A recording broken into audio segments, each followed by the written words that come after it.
Hello, everyone. Thank you for listening once again to the Inforum Business Beat podcast. Joining me today on the podcast is Myles Montplaisir. Do I have the pronunciation correct? You got it right. That's why I went with Myles the You Betcha Guy instead of Myles Montplaisir, because it's tough to pronounce. I figured it was easier. You Betcha Guy is easier than Montplaisir, so... Myles the You Betcha Guy. Yeah, there you go. Montplaisir sounds a little French, too. It doesn't sound like the typical Scandinavian last name that we would get in this part of the country. Montplaisir, oui. Absolutely, so... And the best part about this is that we got you to come here even though no one promised any beer. Yeah, what the heck? I should have brought a case of beer, I guess. I don't know. It's 12 o'clock on a Tuesday. I don't know what the rules are here at the Forum, but... My understanding is that this is a no alcohol office. Okay. I imagine your office is maybe a little different. Yeah, it's a little bit different. We got a beer fridge and a kegerator, so yeah. I would say that the environment is a little bit different, but both doing media stuff, so. And this feels kind of weird too, because honestly, it feels like you should be hosting this podcast because you probably have welcome to the Informed Business Podcast. I'm here with Thomas, and we are live, baby. You probably have way more podcasting experience than I do at this point, and I promise I do actually have some questions here, I swear. So it has been about 3 or so years since you were last profiled in the Forum, and I should say in between then, you had a profile in Forbes as well on their website. What's kind of been the latest for you guys? Yeah, so obviously you kind of touched on it, the podcast stuff. So we started about 5 years ago. We got our kickoff start in the video realm, doing video content and all of that. And I would say probably last time since I talked to the Forum, we've, not transitioned away from video content. It's just become a little bit different.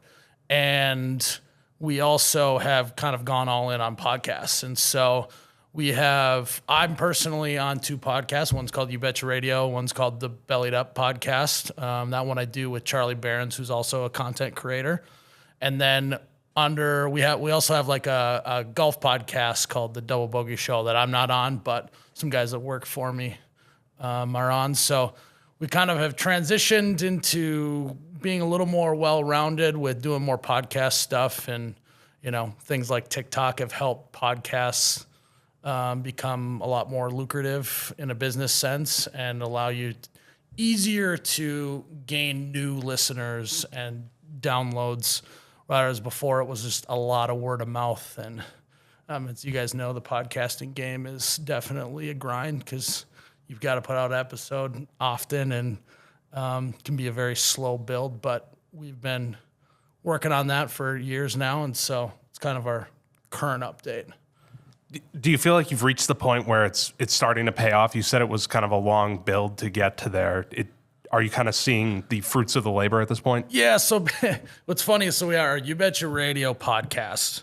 We started in 2019, so we had like 2 years basically where compared to where we're at now, just virtually no downloads, just trying to figure out how to podcast. And then I would say about a year ago, we launched our Bellied Up podcast, and the Bellied Up podcast surpassed our You Betcha Radio one in like 6 months. And I was like, I grinded that out for 3 years. And then in 6 months, this one surpasses it in downloads and all that stuff. But I think it's also, we learned a lot in those first 3 years that was able to make that podcast be much more successful. And, it's the compounding on top of each other of all the work that You Betcha Radio did. We poured into Bellied Up and was able to get that thing to grow so quickly. So there seems to be, if you look at what you guys are doing now, there seems to be like a distinct emphasis on podcasting, like you mentioned, and also shorter form videos. That sort of was something that caught my eye because this all sort of got started with like longer form videos. Yep. Has that been a deliberate shift? Do you kind of see it that way? Yeah, so we're constantly trying new things and new ways to create content and do content. I think part of the shift more towards short form content, one, it was a little bit just like a creative block a little bit doing long form content. I mean, there was one point, I think during the big COVID year, we were putting out 2 long form videos a week, and that just kind of wears on you after a while. And I think a little bit of that has caused us to be okay with just kind of rolling with some short form right now.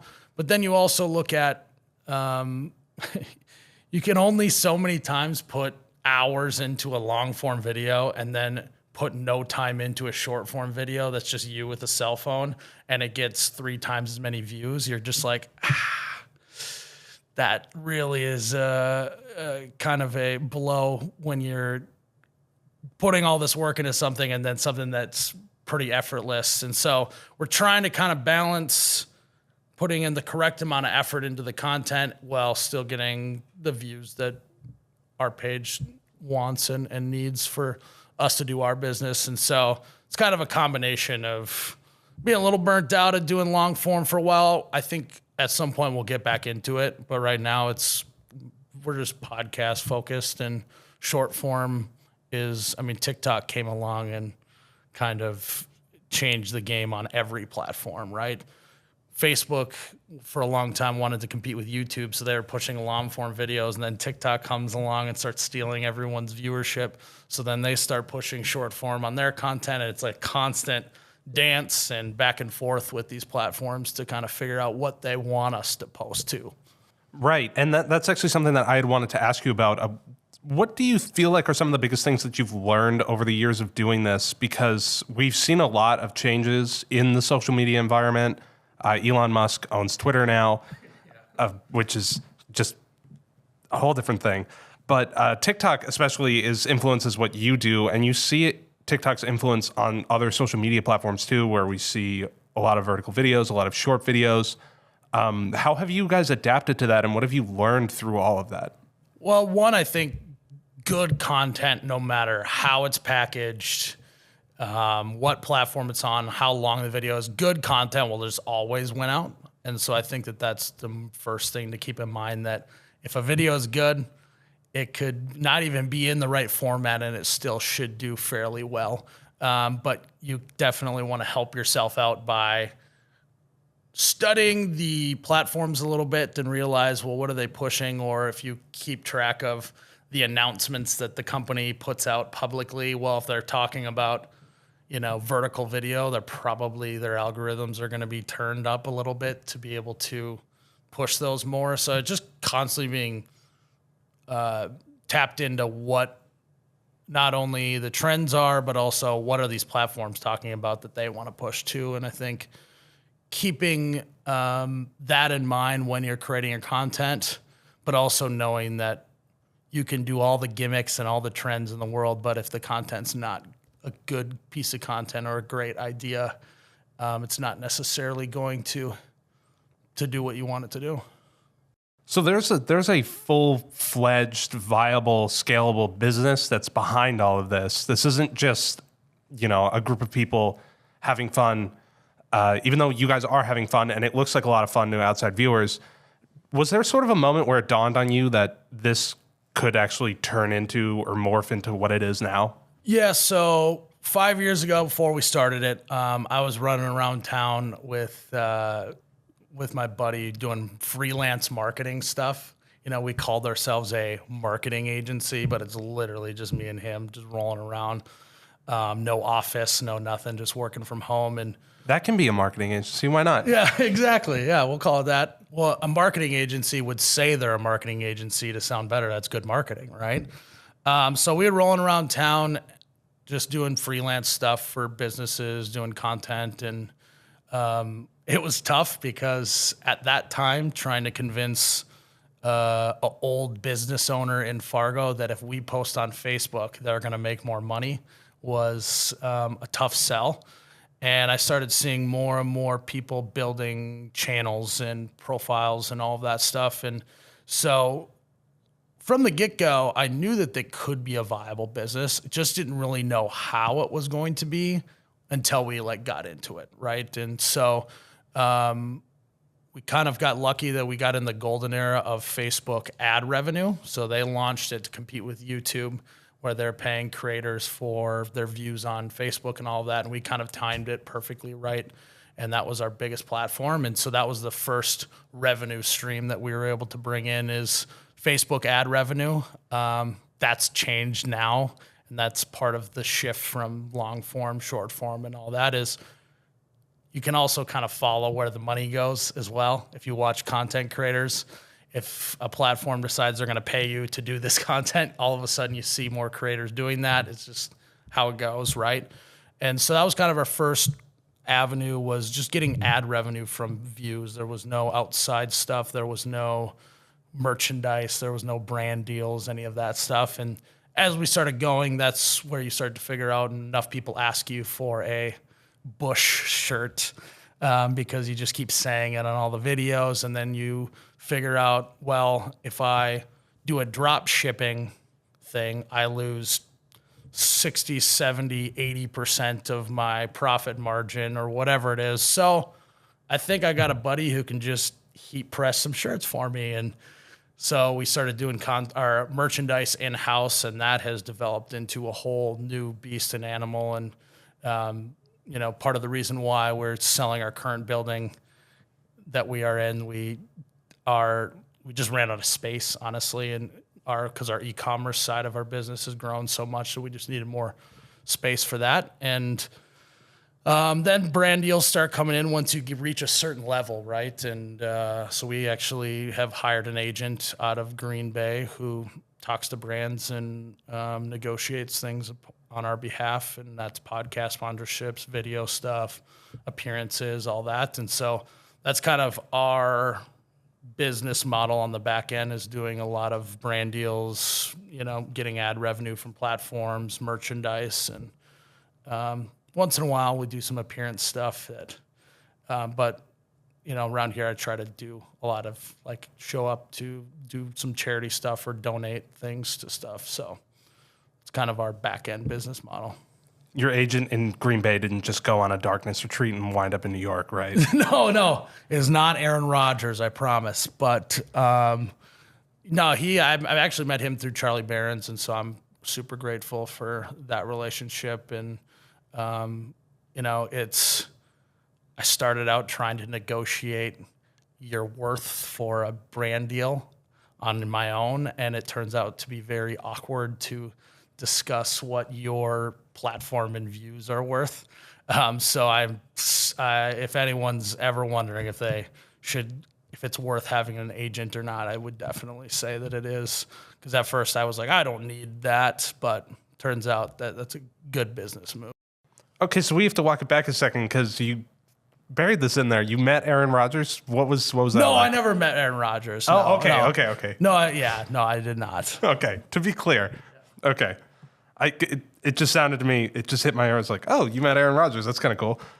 Now I lost my place going on this Aaron Rodgers thing. No, maybe I should try to, though. My buddy Connor McGovern, who's the center for the Jets, who grew up here in Fargo, we went to Shanley together. He's the center for the Jets, so maybe I'll try and weasel my way into meeting him somehow. But yeah, I mean, if anything, now Aaron Rodgers is not in the Midwest anymore, but it might actually now open up a whole new avenue for you to meet Aaron Rodgers. They actually say that the Northeast is very similar to the Midwest, at least like upstate New York and Pennsylvania and stuff is very Midwestern. So, hey, might as well. Yeah, I can tell you from lived experience because I grew up in New Jersey that it is very much like the Midwest. I imagine parts. Big cities is not as much, but I feel like once you get out of there, it's kind of very similar. Oh yeah, it's wide open spaces for sure. And again, yeah, I got so hung up on this me thinking you met Aaron Rodgers thing that now I lost my place on our questions. Yeah, okay, so here's another thing. Another thing you mentioned as well is that you are selling your office in Fargo. We do have you in here for a news reason, and that's because you are building a new location in Horace. So tell us about what you're doing in Horace, what that building is going to allow you to do. Yeah, so one, I didn't want to have to run out of space again and move within a couple of years, because that's what happened to us the first time. We started our build project, and then right when we moved in, we put everything in there, and we're like, oh crap, this isn't enough space. So then we started building this project in Horace, and what I wanted to do is there's a couple reasons why we wanted to go to Horace. One, I love the small town vibe. It's awesome to roll down, was it Cheyenne or the main road there, and stop into Big Irv's, throw some money down on the pull tabs. I actually heard that like the bingo the other day has got a huge pot that's rolling over and over right now. So it's like meat raffle, all that stuff. I love that. That's your wheelhouse. It is, yes. And I think part of it too is that because I grew up in Fargo, it's like when I get to go outside of Fargo and go visit the small town bars and stuff, it's just like an extra treat. And I love that part of it. So that's one aspect of it, is it's like a growing community. It's, and the other part was that we were able to buy more acreage out there, and we wanted to be able to grow and not run into the issue that we had, because the lot that we bought for the building was too small to like really add on or do anything like that. And so we bought 13 acres in South Horace, and it's way too much land for what we're doing with this first building and all of that, but that was kind of intentional. And for us to kind of have a blank canvas down there to, I was talking to the mayor of Horace, Corey Peterson, out there, and he's like, "So you gonna open up a bar down there?" And I was like, "Don't twist my arm. I don't know if my wife's gonna let me or not, but Don't threaten me with a good time." But it's, that's kind of the dream, right? Everyone is with their buddies having some drinks, and you're like, "Hey, we should open up a bar." Well, now it's like, okay, it's a little scary because now we actually have some land to be able to do that. And not saying that we will do that or anything, but just having that option, and it could be something fun to do with the community. It's having something like that, or building some sort of park type of vibe on the land too, that maybe is open to the public, maybe, all of that stuff.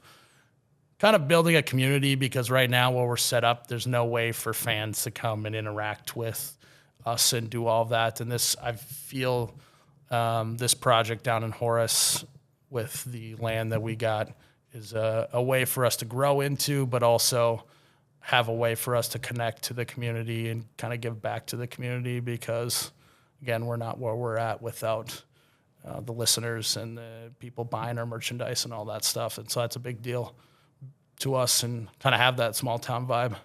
And the community is sort of what you do is all about, because your whole brand, like the essence of You Betcha, is just built around loving the Midwest, essentially. Right. Yeah. The whole thesis on how we started this is, I don't know why the Midwest gets the flyover state bad rap of who would ever want to live there. I started looking, who would want to live in New York and pay $2,000 a month for a 300 square foot apartment? That doesn't sound very awesome either. And so it was kind of hey, it's fun to live here. There's a lot of cool stuff that people just don't know about. And I'm proud to be from here. I'm proud to live here. And we're going to create a page that lets the world know that, hey, we're not like the lame people still riding horses with no internet up here. This is a great place to live. And I think you actually saw COVID, people moving out of the big city and moving to the Midwest, which is hey, finally people are starting to realize that. And so that's kind of what we built this whole thing on. And again, that's why I've been asked many times, are you going to move to a bigger city for your business and all that? And I said, where would we need to go? What do we need? We got an airport here. We got a small town bar with pull tabs. That's all we need. We don't need to go moving around. So not only are you not moving to a bigger city, you're actually moving to a small town. Yes. Yeah. And I think probably in 20 years, you're going to see that Horace is just going to be a big city that's connected to Fargo. And we know that, but at least we can get this sliver of the true small town that it is right now. So, yeah. What are some of the highlights for you over the years then, in terms of things you've done or places you've visited because of this? Yeah, I think what I've been lucky enough to have had happen was working with Anheuser-Busch quite a bit. And one of the one that sticks out is I got to wave the green flag at Daytona for the Busch Clash. So that was exhibition race right before the Daytona 500, and so that was kind of cool. I think I started going to Nashville about 3 years ago or so, doing podcast stuff with artists and all of that, and I ended up writing a song with his name's Fillmore. He's an artist as well. He's been there for 10 years or so and is a great songwriter. And we were able to put out a song called Drunk I Am. And so that was like a pretty cool highlight moment because I've been a fan of country music ever since I was young. And to kind of go Nashville within a couple of years, put out a song and actually have it do decently well, at least in my standard, was a cool moment. So there's stuff like that that's awesome. And I think of moments that happen, right? So on our Bellied Up podcast, we had a guy call in and he was actually road hunting for pheasants, which is just road hunting for ditch chickens is what you call that. Exactly what it sounds like. Yes, it is. exactly. And he called us and he's like, I'm out here road hunting for ditch chickens. And we're like, he's like, there's a few of them over here. I'm like, put the phone down. What are you talking to us for?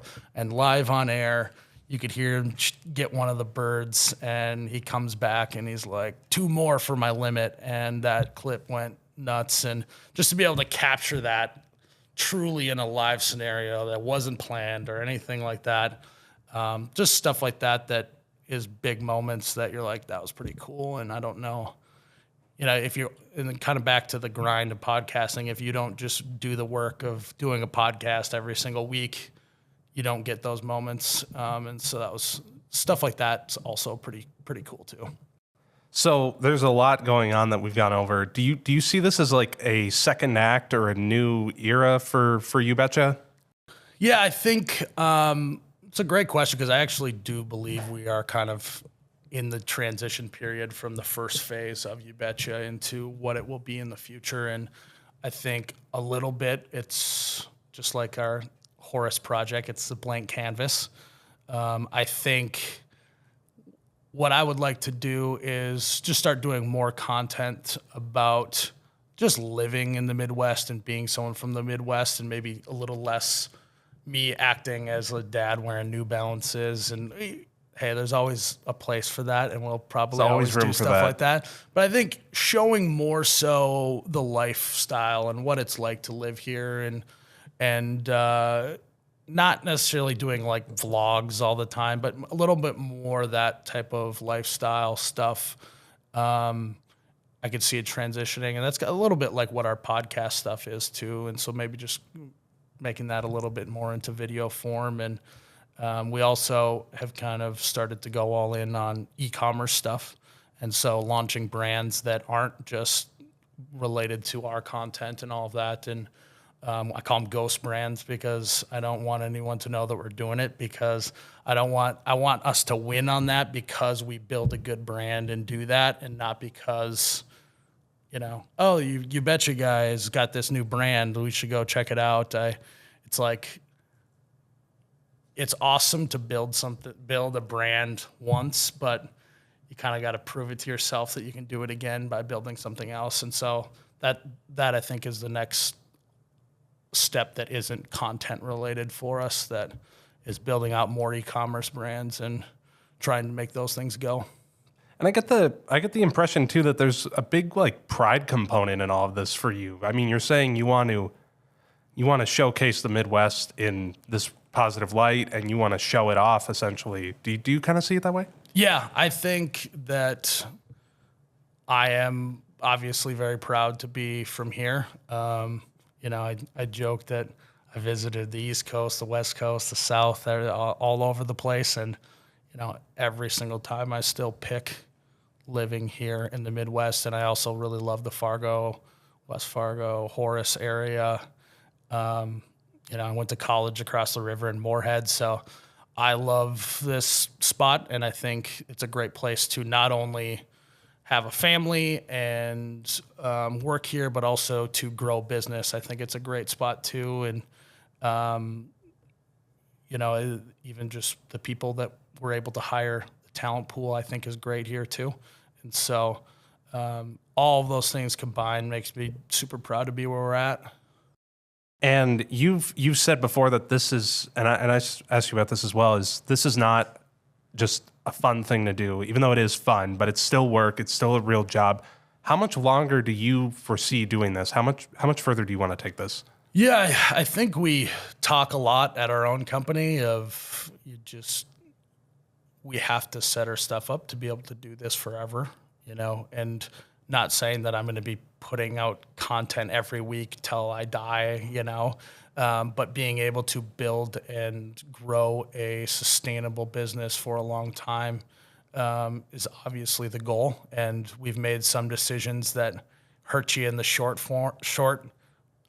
term that may be better for us in the long run, whether that's partners on brand deals, whether that's what T-shirts and hats you decide to actually do. Is it's always geared towards how can we keep playing this game, because I don't know what business guy said it was, but like your business is so strange because there's no end point to it, right? It's people think it's this game but if the game never ends, well, then it's not like playing basketball where there's a time on it, all that other stuff. Like truly, it's its own unique type of game that doesn't really have an end. That really, it's about surviving a little bit more than it is about thriving. To where the company that makes a lot of money in the short form but then crashes and burns real fast is not as good, even though in that short amount of time they maybe made more money than a company that's a slow and steady race all the way through. Growing their company and making a little profit every single year that ends up winning the game of business much more than these huge flashes of profitability and this and that and evaluations and all of the investors and stuff like it's. And it kind of back to the proud thing. It's like I'm super proud that we've been able to build this on our own and grow it slowly, as well as have big moments. And so, I think that obviously the goal is to keep going, and not that it's not hard and all that stuff, but I'm excited to see where we go, but also love how we're doing it as well. And that was Myles Montplaisir, otherwise known as Myles, the You Betcha Guy, his real last name, here on the Inform Business Beat podcast. Myles, thank you so much for coming down today. Yeah, thanks for having me.